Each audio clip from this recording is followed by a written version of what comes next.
மக்களே இவ்வளோ பெரிய மரமாயி காயே காய்க்கல. இப்போ ஒரே ஒரு காய் தான் காய்ச்சிருக்கு பாருங்க. எலுமிச்சங்காய் ஒரு தடவை காய்ச்சிருக்கு. தங்கம் போல காய்ச்சிருக்கு பாருங்க.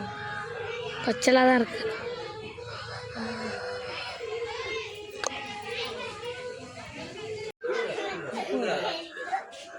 ஒரே ஒரு புதை பால் ஜெர்சி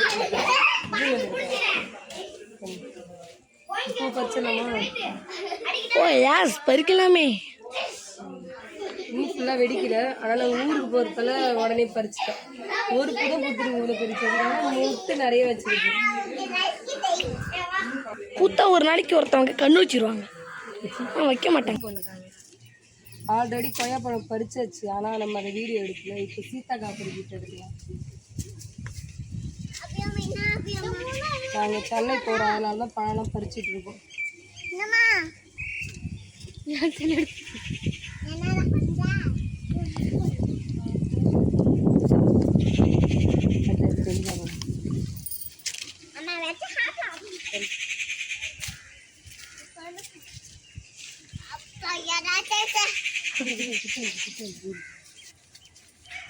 நெல்லிக்காய் இன்னும் பெருக்கலன்னு சின்ன சின்னதாக இருக்குது. ஆனால் வந்து கொஞ்சம் பெருசாக இருக்குது. நம்ம பறிச்சுக்கலாம்.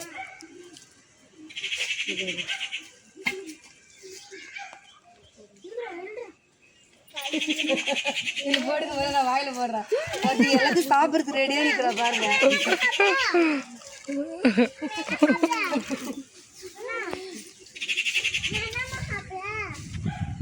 அப்படி எல்லாம் சாப்பிட சொன்னாங்க. நெல்லிக்காய் என்னதான்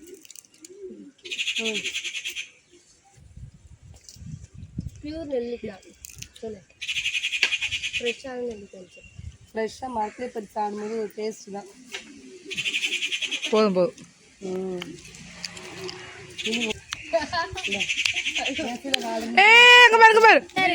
எங்களுக்கு இந்த பாட்டெலாம் பிடிச்சிருக்கு. அதே மாதிரி என் முகுந்த லைக் பண்ணுறேன், நான் லைக் பண்ணுறேன், அக்கா லைக் பண்ணுறாங்க. முகுந்த வந்து ஒரு பாட்டு பாட போகிறான். கடல் மேலே ஏறலாம், ஆகாயத்தில் பறக்கலாமா. அது என்ன